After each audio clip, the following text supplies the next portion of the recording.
السلام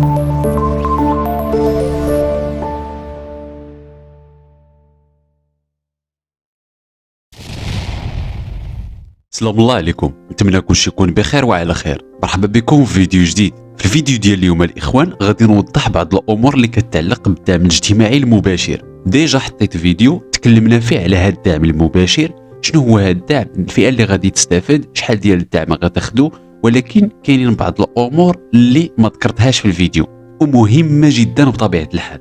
امور عندها علاقه شنو غادي يجي من بعد الدعم وعلاش تعطى هذا الدعم اصلا. فإلا كنتي مهتم تبع معايا الفيديو حتى النهايه. لكن قبل ما نبداو ما تنساوش تشتركوا في القناه وتفعلوا زر جرس التنبيهات باش يوصلكم الفيديوهات القادمه ان شاء الله، ودير لايك الفيديو اللي مالا وبارطاجيه باش كلشي يستافد. وما تنساوش تدخلوا عندي لاشين الثانيه ديالي، غتلقاو الرابط ديالها في اول كومونتير تحت هذا الفيديو. واي واحد عنده شي سؤال ولا استفسار يتواصل معنا من خلال الصفحه ديال عبر الفيسبوك، راه كنجاوبوا على جميع التساؤلات. اذا نبداو على بركه الله في الشرح. اذا كما كتعرفوا الاخوان ان الدعم اللي غادي تعطى للاسر المغربيه هو كيتراوح بين 500 درهم و1000 درهم.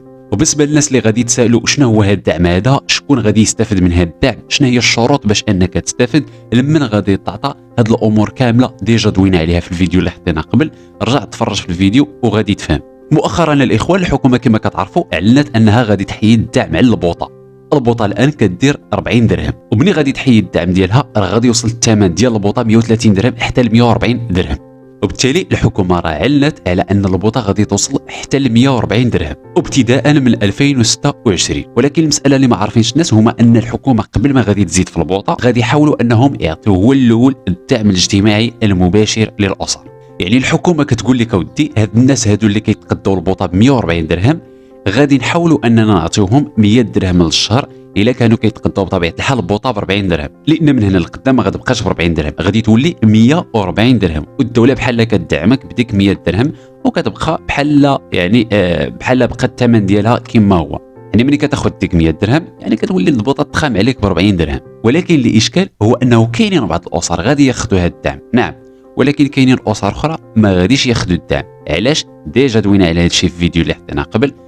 لان الدعم كيكون عنده علاقه بالاسره ديالك، يعني المستوى ديال الاسره ديالك، المؤشر اللي عندك، النقيط اللي تعطى لك وجماعه من الامور. وبالتالي الاسر اللي ما غاديش يستافدوا من الدعم راه حتى هما غادي يكونوا ملزمين انهم يشريو بوطه ب 140 درهم، وبطبيعه الحال ما غاديش يدوا لا دعم لا والو، لانهم ما كيتعتبروش من الاسر الهاشه.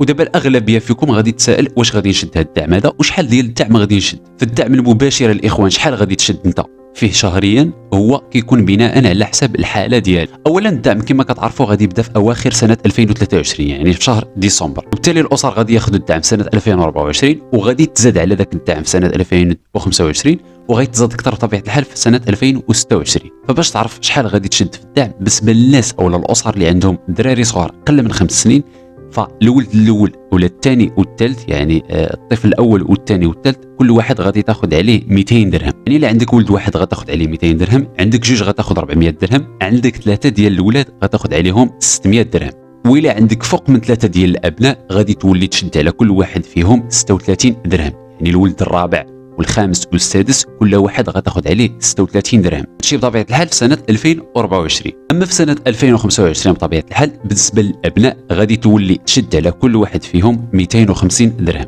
يعني الا عندك ولد واحد في سنه 2025 غادي تولي تشد عليه 250 درهم، جوج الابناء 500 درهم، ثلاثه الابناء 750 درهم، وطبيعه الحال الابن الرابع والخامس والسادس غادي تبقى تاخذ عليه 36 درهم. ملي غادي نساليو 2025 غادي ندخلوا عاوتاني ل 2026 والدوله بطبيعه الحال وعدات بالزياده، يعني غادي يزيدوا في الدعم وغادي تولي تاخذ على كل طفل ولا كل ابن 300 درهم. يعني الا عندك ولد واحد غتاخذ عليه 300 درهم، عندك جوج 600 درهم، عندك ثلاثه ديال الابناء غتاخذ عليهم 900 درهم، وطبيعه الحال الابن الرابع الخامس والسادس غتاخذ عليه 36 درهم. هذه راه ما كتغيرش. يعني في سنه 2026 غادي تولي تاخذ على كل طفل اقل من 5 سنين 300 درهم. يعني الا عندك طفل واحد 300 درهم وكتزاد 300 درهم اخرى، يعني مثلا عندك جوج الابناء 600 درهم، عندك ثلاثه 900 درهم. وبطبيعه الحال هذا الدعم اللي دوينا عليه راه ما كيشدوش غير الابناء اللي عندهم اقل من 5 سنين، لا، حتى كذلك الناس اللي عندهم فوق من 5 سنين، يعني من 6 سنين حتى ل 21 سنه،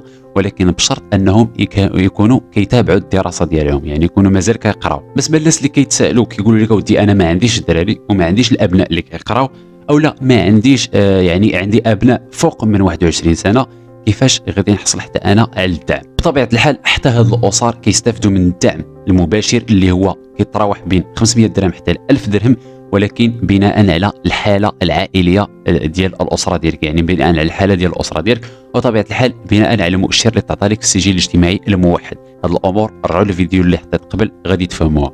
وطبيعه الحال كاين اللي غياخذ 500 درهم، كاين اللي غياخذ اكثر حتى 1000 درهم طبيعه الحال، لان الاسر كتختلف. كاين اللي ما عنده مسنين، كاين اللي عنده معاقين، يعني كل اسره كتختلف على الاخرى. يعني اقل مبلغ غادي تعطى الاسره هو 500 درهم، واكثر مبلغ غادي تعطى هو 1000 درهم. وبالنسبه للاسره اللي عندها معاق، يعني كتاخذ على المعاق 300 درهم في سنه 2024، 2025 غتاخذ 350 درهم، في سنه 2026 كتاخذ 400 درهم. بالنسبه للارامل كياخذوا على كل فرد، يعني كل طفل عندهم 350 درهم سنه 2024، 375 درهم سنه 2025، و400 درهم سنه 2026. هذا بطبيعه الحال بالنسبه للارامل. ومساله اخرى غادي نشيروا لها اللي هي كتعلق بالزروره، يعني الولاده. الاسره اللي تزاد عندها شي طفل في سنه 2024 الدوله كتعطيها واحد الدعم اللي هو 2000 درهم بالنسبه للزياده الاولى، و1000 درهم بالنسبه للزياده الثانيه. اذا كانت هذه هي المعلومات اللي بغيت نبارطاجيها معكم الاخوان، نتمنى يكون الموضوع نال الاعجاب ديالكم. ما تنساوش تشتركوا في القناه وتفعلوا زر جرس التنبيهات باش توصلوا كل الفيديوهات القادمه ان شاء الله. نتمنى يكون الموضوع نال الاعجاب ديالكم. نتلاقوا في حلقه جديده ان شاء الله ومع موضوع اخر.